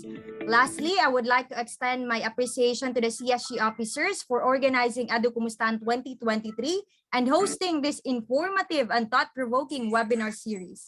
The effort and dedication put into organizing these events are truly commendable, and I look forward to future opportunities to delve deeper into important topics with the EduKumustahan community. Thank you once again for your participation, and I wish you all the best in your endeavors to promote gender equality and inclusive education. Let us continue working together to create a more equitable and inclusive society. And that's it. So before we conclude for this morning session's webinar, let's have our photo opportunity first to be facilitated by our CTE-CSG President, Mr. Nilbert and Ronnie. All right. May I request all the participants that kindly open your cameras for our photo opportunity with our guest speaker, Ma'am Mary Silva Uyot. There are a total of 35 remaining participants in this Zoom. Again, may I request everyone to kindly turn on your cameras for our photo opportunity. All right. I see several people opening the cameras. All right, for the slide one, show us your beautiful smile. All right, in 3, 2, 1, and smile. Okay, slide number 2. In 3, 2, 1, and smile. Okay, I guess that's it. Back to you, Christine. Okay, thank you so much, Mr. President. So this might be the end of our last session of webinar, but we hope that the key takeaways we knew will uplift our passion for teaching, and together let us continue to strive excellence. This webinar session will not be possible without your presence with us. So on behalf of the CTE-CSG officers and representatives, thank you very much for making it a success. This has been your host, Christine Nicole Idana, leaving you with a quote, "Padayon mga future magtutudlo." Have a great day ahead and may God bless us all. Amping mga ga! Alright, thank you so much everyone, and I would like also to extend my gratitude to Dr. Bauyot for accepting our invitation. So actually, tama itong tinood itong gingon ni Ma'am Mary Phil kaganina that I invited her through Messenger because for I think almost 3 weeks kami naghanap ng speaker that would really talk about gender and development in education context because it's a very sensitive topic. And yeah, wala tayong gender and development na subject here in University of Mindanao, and we are also in need of it.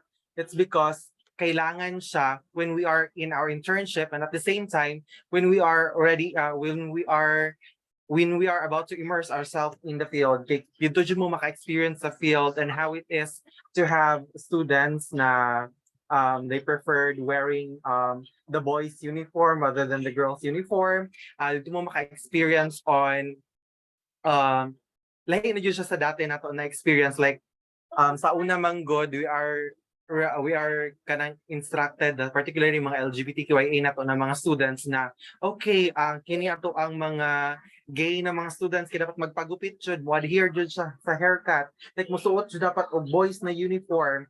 So nga wala na siya karon. They are the DepEd, or particularly ang ato ang mga host training institution are vying to have what we call gender mainstreaming, just like SPED mainstreaming sa tuang educational system. So it's really dynamic, like it's a new experience for us, and webinars like this or free courses like this are very important to give us knowledge, to give us an orientation on what to do, on how to deal with kanang things like this if we are in the field. So namji mga butang na sa field na nato ma-realize na importante jud siya, no, and we are not wala tan nahatagan og kanang background when we are still in a theoretical sa tawag ni aspect of our student journey. So ayun siya. So we see the importance of that as an intern and also as an officer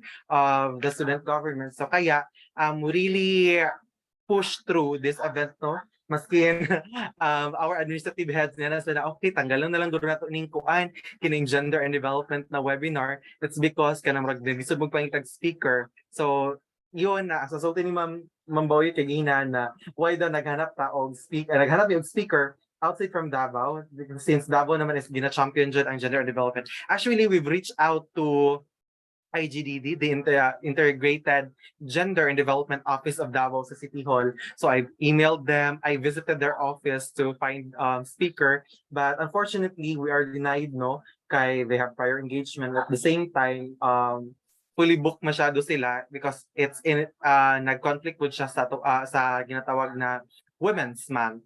And at the same time na ay mga other conferences. And also we've reached out to Gender Coalition of Davao, and same then may mga prior engagement. At the same time, we reached out to professors who are gender advocates and what do we call that? Nato ang mga partner schools, no? And yun, some of them are not really confident on talking about the topic because medyo sensitive siya when we talk about gender and development in educational context, right? And aside from that, may mga speakers din kaming reach out, but instead of having a explanation and not accepting our invitation, gi-block ni diretso, no? So, ayun. So, we really maximize the use of social media. So, naghanap-hanap jud ni sa Facebook on kinsa man na speaker ang amuang makuha. And then, we came across with several posters from Davao Oriental State University. And then, nakita na mo si Ma'am Merphil Bauyot. So, without hesitation, gi-message na mo siya.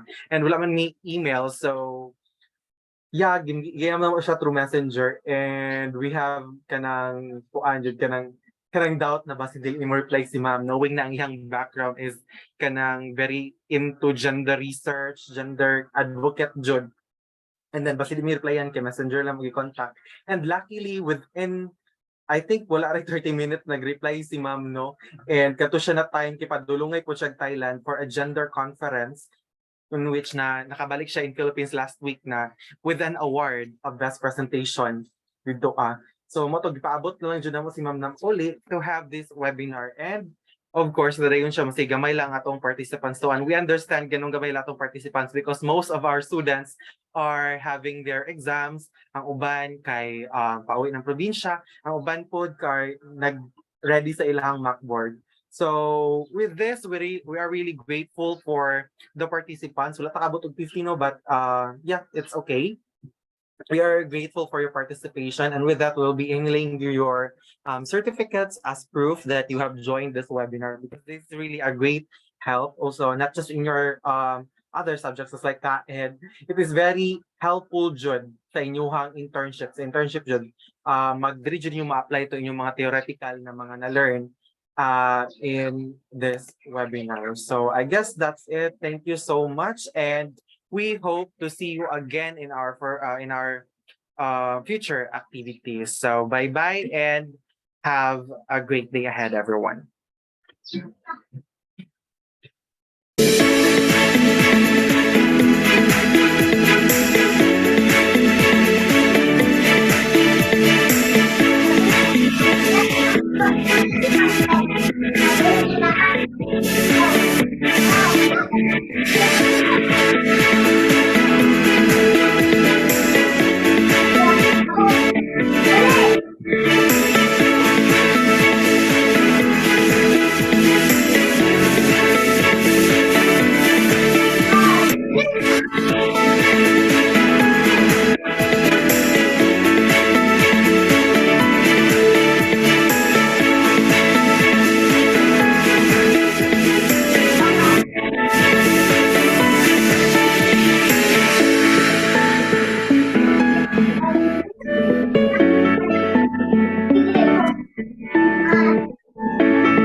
Thank you so much everyone. Now, managod atong EduKumustahan na part, no? Ayan. So, masabtan po na ito. Ano gawin lang participants karon. Ayan. Pero, tayo problema if kamay lang ang participants, as long as na participants that are willing to join. Iginapatay time para mukaunop before ato ang peer coaching this afternoon. Napatay time para maligo. Actually, ang akong pinaka-major na ginansya karon no kaya ang ilok dai. Ilok og eye bags press. Ginansya na to karong mga panahon na ilok og eye bags, mga walay ligo, mga walay tulog. Diyos, grabe yun. Ano bagi, nagana kay kong punggod.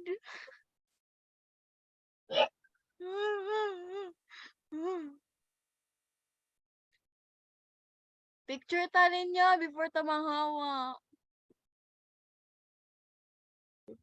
Picture. Lima rata? Lima ra. Sige, 7 picture lagi ni diri. Nasa waiting room ang uban. Oo. Picture ta. Pag-on mo Picture sa ta kay maglami na jud kay maligo. Eliza. Naren. I-mirror lang nato na imuhang ko Anjoy. Imuhang kamera. Murag wako. Sige na, balag baliktad na, girl. Baliktad jud day siya. Actually, hingana po na akong kamera. Hingana po na akong kamera. Ako lang siyang gitwist.